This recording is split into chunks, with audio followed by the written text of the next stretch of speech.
Hi YouTubers, I thought I'd do an update, seeing I've got a long weekend.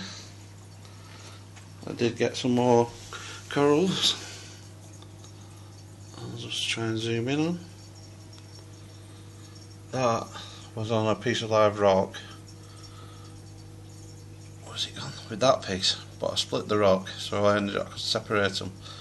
It's a form of pussy coral. I like that one. It's a nice deep pinky red, and that is more of a light pink.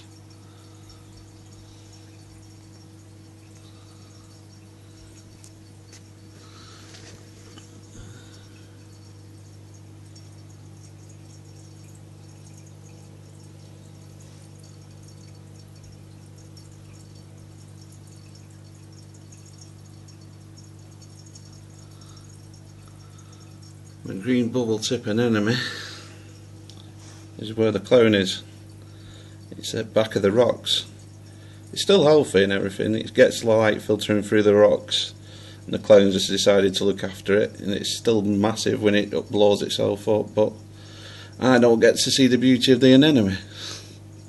So the clones get to have it.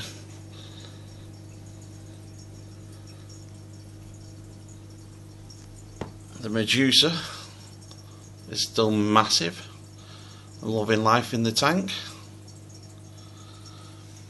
Behind it, the purple tree coral, still healthy but decided to shrink a bit, but healthy as anything.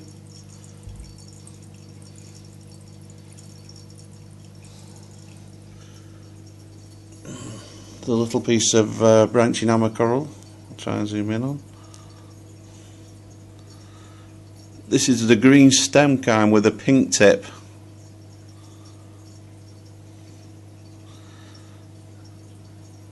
Seems to like it up there. Can't see it very well for the Medusa.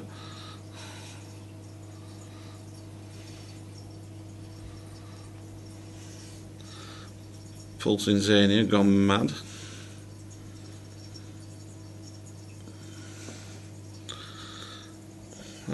This toadstool, zoom back a little bit.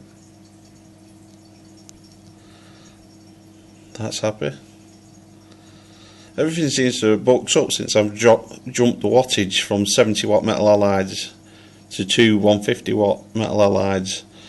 Things have improved, but also at the same time I did the miracle mud in the hang on the back refugium. So with a mixture of the lights and the refugium being done, everything seems to be happy. Candy cane, that's not doing that brilliant. I rather have got a bigger piece. So it seems to be like a little baby piece.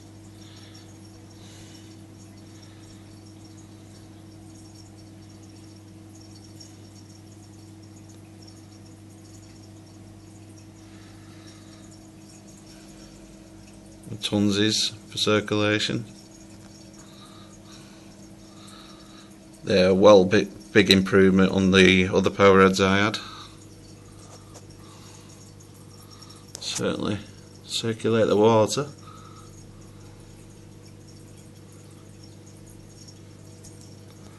And that's a MaxiJet 900 powering the hang on the back refugium.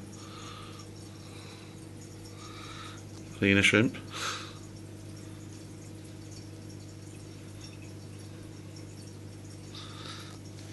Still got this little creature that came on the piece of live rock with the Medusa. Haven't a clue what it is. If any of you know what it is, let me know.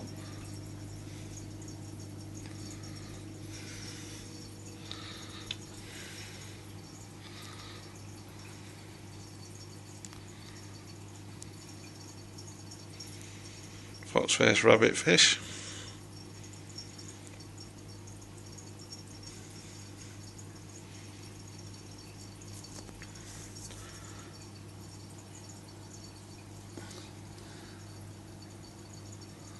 Regal tang.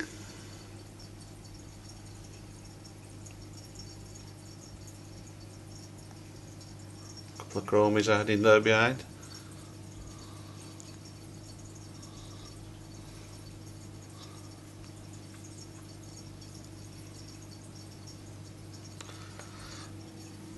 You'll have to bear with me shaky hands here because I'm going to try and show you modifications I've done to my lid. Just bear with me for a second.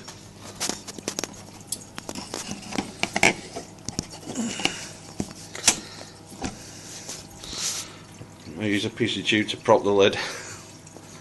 Got a piece of glass as a condensation tray. But I got an engineer to fabricate these stainless steel hinges. They sit in the groove of the glass, rest on there and pivot at the top. So I don't have to lift the lid off now anymore. I can keep the lid in situ. Just take a glass tray out, target feed.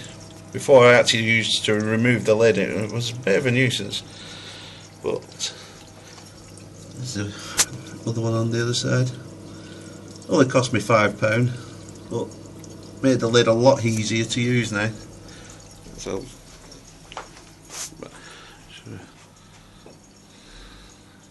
got enough access through there to get in the tank, clean the glass, feed the corals.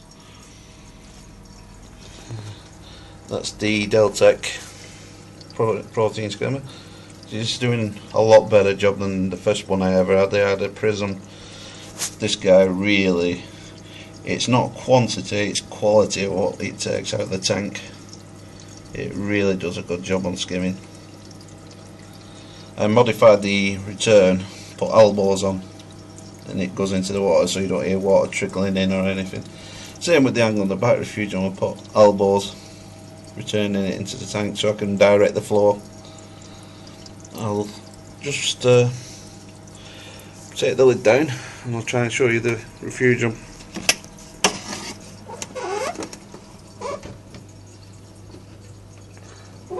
Catch him somewhere.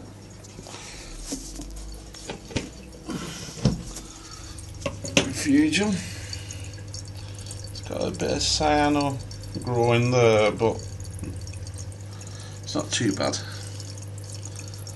I think it's due to I've been overfeeding slightly. Try a shot. Feed coming in. Feeding in. Dang on the back refugium. People say like fans don't help, but I've got this thing running and it makes a lot of difference. I think it does make a difference. I've just cleaned the refugium skimmer out.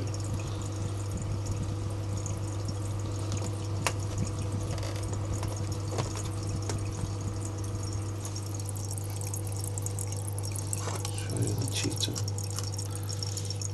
The cheetah morph is growing. You can see it's filled that section completely from top to bottom, and it's starting to seep through to this side.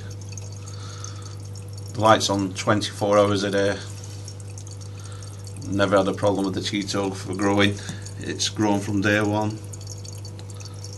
But back to the tank. The lid I made myself. The cabinet I made myself.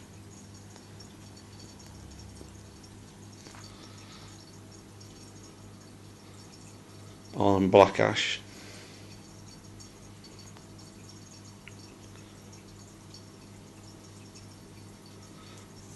I did the water parameters today. Everything is near enough 100%. All I had to do was the KDH and pH slightly. Put a cap full of, I'll show you. Tropical Marine triple buffer. It does KH building, pH buffer, all that. It's one I like using. It's simple, it's easy. The other things I've got iodine, sometimes dose with, and strontium. strontium. I don't have to do the calcium. I've got a big pack of Tropic Marine Bio Calcium. I'm not had to use for absolute months because the calcium is up near 600. So I really need it to start dropping down. I don't have to do anything with the calcium. But like I say, everything's near enough 100%. That was the only thing I had to modify, the pH and the KDH. All the nuisances I've got are still with me. I've still not treated the tank, get rid of them. That tube one, I don't know if it's a good thing to have or a bad thing. It seems to catch all the micro food by these strands and pulls them in. Certain corals didn't like being in that position because it irritated them, but the toadstool seems to like it, doesn't mind.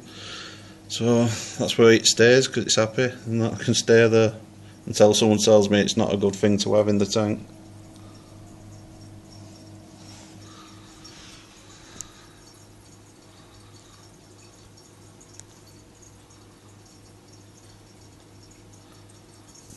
Well, that's it for now. When I get anything new or anything happens, I'll post an update. Laters.